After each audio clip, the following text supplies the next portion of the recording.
কেমন আছেন ভাই? আলহামদুলিল্লাহ ভালো আছি। ঈদকে ঘিরে প্রস্তুতি কিরকম চলছে ভাই? আপনার বাবুদের, ভাবির? প্রস্তুতি বলতে গেলে তো আহ, সবারই তো প্রস্তুতি থাকে। আমারও আছে। তারপরেও পাশে আমার শিল্পী সমিতি আছে, আমার বেশ কিছু মেম্বাররা আছে, যারা সবসময় আমাদের সাথে সংঘবদ্ধভাবে ছিল, পাশে ছিল। তো সবাইকে নিয়ে একটা প্ল্যান থেকে যায়, একটা চাপ থেকেই যায়। তা আস্তে আস্তে করে সলভ করতে হয় আর কি বিষয়গুলো। ছোটবেলার ঈদটাকে কি মিস করেন? অনেক বেশি মিস করি, কারণ ছোটবেলায় আমার বাবা ছিল, আমার আম্মু ছিল, আমার আম্মু এখনো আছে, আমার ছোট ভাই এখন জার্মানিতে আছে। পরিবারের সবাইকে নিয়ে ঈদ করার মজাই আলাদা। এই দিনটা আসলে ভোলার না। আমি আমি কখনোই ভুলতে চাইও না। আমি অনেক বেশি আমার বাবাকে ফিল করি, ঈদের দিন আসলে বেশি ফিল করি, বিকজ ঈদের স্পেশাল রান্নাগুলো সবসময় আমার আব্বুর হাতে করা হতো। আমি পছন্দ করতাম ঝুরি সেমাই, এরপরে কোরমা, ডিমের কোরমা, এই বিভিন্ন পোলাওটা আব্বুর স্পেশাল এগুলা করতে পারতো। সো ঈদের সময় আব্বুর হাতের স্পেশাল এই জিনিস খাবারগুলা সব থেকে বেশি আমি এনজয় করতাম। তা যার জন্য আব্বু সবসময় বলতো যে না, তুমি আদার্স রান্নাগুলা করো, যার পছন্দের খাবারগুলো সব আমি করব। তাই এই দিনটা না কোনো কিছু দিয়ে আর মেকআপ করা যায় না আসলে। ছোটবেলায় সালামি নিতেন, এখন সালামি দিতে হয় বাবুদেরকে। এই ব্যাপারটা আসলে কিরকম লাগে আপনার কাছে? না, যত বড় হচ্ছি তত সিনিয়র হয়ে যাচ্ছি মনে হচ্ছে। তো সেক্ষেত্রে তো সিনিয়ররা তার সিনিয়রদের কাছ থেকে সালামি পাওয়াটা টাফ হয়ে যায়। আমারই জুনিয়রদেরকে সালামি দিতে হয়। তাই এনজয় করি আর কি, এটা ভালো এনজয় করি। এবারও ভাই আমাদের ঈদ উপলক্ষে অনেক ভালো ভালো মুভি রিলিজ হচ্ছে। আপনার পছন্দের তালিকায় মানে সর্বপ্রথম আপনি কোন সিনেমাটা দেখতে চান? আমি তো অলওয়েজ প্রতি ঈদে সর্বপ্রথম সাকিব ভাইয়ের সিনেমাটা দিয়ে শুরু করি। এরপরে বাকি সিনেমাগুলো সবগুলো সিনেমাই দেখি আমি। বাট আস্তে আস্তে দেখি। বাট এবার আমার হয়তো বা একটা বা দুইটা ছবি আমার দেখতে হবে। এরপরে আমার 25 তারিখে আমার আউটডোর আছে। আমার সিলেটে একটা আউটডোর আছে। সো আউটডোর থেকে এসে বাকি সিনেমাগুলো দেখবো, বাট সাকিব ভাইটা দেখে যাবো। আপনাকে আর শাকিব ভাইকে আমরা একটা মুভিতে কিন্তু দেখেছিলাম। তারপরে কেন আপনারা দুজনের একসাথে হলেন না ভাই? এটা আসলে আপনার কাছে কি মনে হয়, কি কারণে এটা আর হলো না? আসলে কি কারণে হলাম না, এটা অনেক বড় ইতিহাস। যাক, but আমার আর সাকিব ভাই সবসময়, সাকিব এর আগেও চেয়েছিল। সাকিব এর আগে সম্ভবত ওই যে আমাদের সম্রাট ভাই করেছিল, সম্রাট ভাই সাকিব ভাই করছিল আমাদের ওই ছবিটা। তো ওই ছবিটা সাকিব ভাই আবার রিকমেন্ড করেছিল আমাকে। ক্যাপ্টেন খান। ক্যাপ্টেন খান, রাইট। ক্যাপ্টেন খানে রিকমেন্ড করেছিল যে জয়কে নিতে। প্রযোজক আমাকে নক করেছিল, আমার সাথে সাইনও করতে চেয়েছিল। বাট আমার কাছে ডিরেক্টরের অ্যাটিটিউডটা আমার কাছে ভালো লাগে না। অ্যাটিটিউড ভালো লাগে না, আমার কাছে মনে হয়েছে যে গল্পের প্রাধান্য অনুযায়ী, যেমন আমি অন্তর্জালা করেছি, সাকিব আমাদের হচ্ছে জায়েদ খান প্রযোজক, বাট মালেক আফসারি ওখান থেকে একটা শট ফালানোর মতো অপশন রাখে নাই প্রযোজকের। তা সেক্ষেত্রে আমার কাছে মনে হয়েছে এখানে হয়তো ব্যালেন্স করতে হতে পারে। বাট আমি সাকিব ভাই হিটম্যান করেছি। হিটম্যানটা আমাদের অনেক দর্শকপ্রিয়তা পেয়েছিল, এবং আমার অনেক বড় ফ্যান বেজ ওখান থেকে এসেছিল। সাকিব ভাই অনেক সাপোর্ট করেছিল আমার এই ছবিটাতে। তাই পরবর্তীতে আর হয় নাই, বাট আশা আছে যদি ওরকম গল্প হয়, এরকম ক্যারেক্টার হয়, দুই ভাই মিলে আবার করবো। এবার শাকিব ভাইয়ের মুভি আসছে প্রিন্স। প্রিন্স মুভির টিজার কি দেখা হয়েছে? হ্যাঁ, আমি দেখেছি। কেমন লেগেছে দেখেছি। ভাই? টিজার ভালো লেগেছে। বাট সত্যি কথা বলতে গেলে আমার কাছে এর আগের ঈদের টিজারটা বেশি ভালো ছিল। আমার কাছে ওইটা অনেক বেশি ভালো লেগেছিল। এটা হয়তো বা একটু 19-20 আছে, যেটা আপনারা সবাই ধরতে পেরেছেন। সাকিব ভাই না, আপনার টেকনিক্যালি টেকনিক্যালি একটু 19-20 আছে, যেটা হয়তো বা ফাইনালি ঈদের আগে সব ক্লিয়ার হয়ে যাবে। আর অবশ্যই ছবির স্টোরি, ছবির অ্যারেঞ্জমেন্ট সবকিছু জোস। আমরা সবাই আশা করছি খুব এনজয় নিয়ে ছবিটা দেখবো। ডিরেক্টরের সাথে ভাই আমার খুব অল্প একটু কথা হয়েছিল, আমি তাকে বলেছিলাম এই ব্যাপারটা।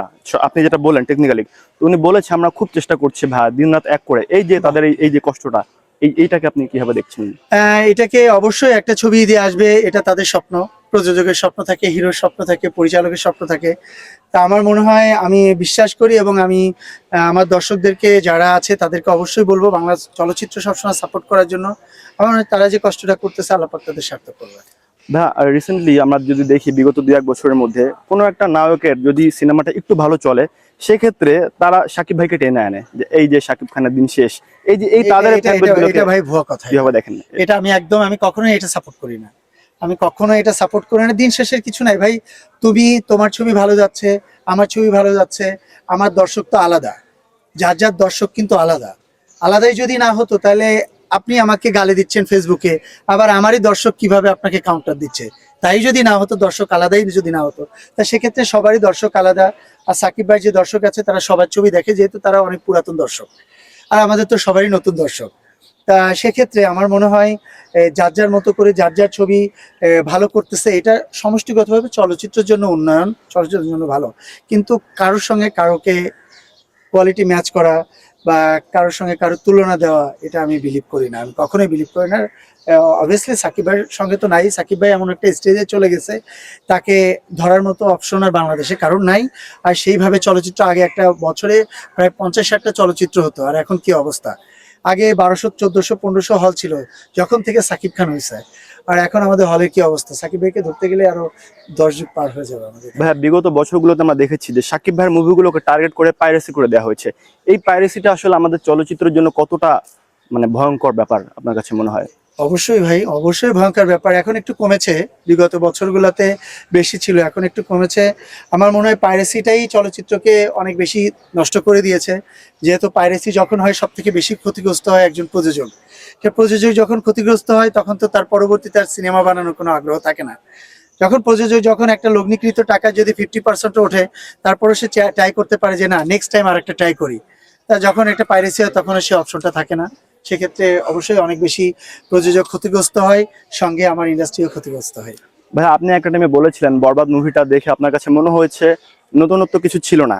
সেক্ষেত্রে সাকিবিয়ানরা মনে করছিল যে জয় ভাইয়ের হয়তো সাকিব ভাইয়ের সাথে কোনো একটা কিছু সমস্যা আছে। আমি আমি আমি নতুনত্ব বলতে গেলে আমি বলতে চেয়েছি যে সাকিব ভাইকে আরো বেশি ইউটিলাইজ করা যেতে পারতো, আমি সেটা বলি। আমি কিন্তু একটা বারও বলি নাই সাকিব ভাই এটা প্রবলেম ছিল, এটা আমি বরবাদ মুভির কথা বলেছি, যেটা টেকনিক্যালি প্রবলেম। আমি সেটা বলেছিলাম যে আমি যে এনিম্যালে যে অস্ত্রটা নিয়ে দেখলাম, সেই টাইপেরও অস্ত্র, সেটা চেঞ্জ হতে পারতো, সেটা নতুন কোনো কিছু করতে পারতো। সেটা আপনি আর্নল্ড শোয়ার্জনেগারের অনেক অস্ত্র ইউজ করছে, গানের সাথে মেশিন গান ইউজ করছে, এরকম কিছু একটা, যেটা আমরা নতুন কিছু।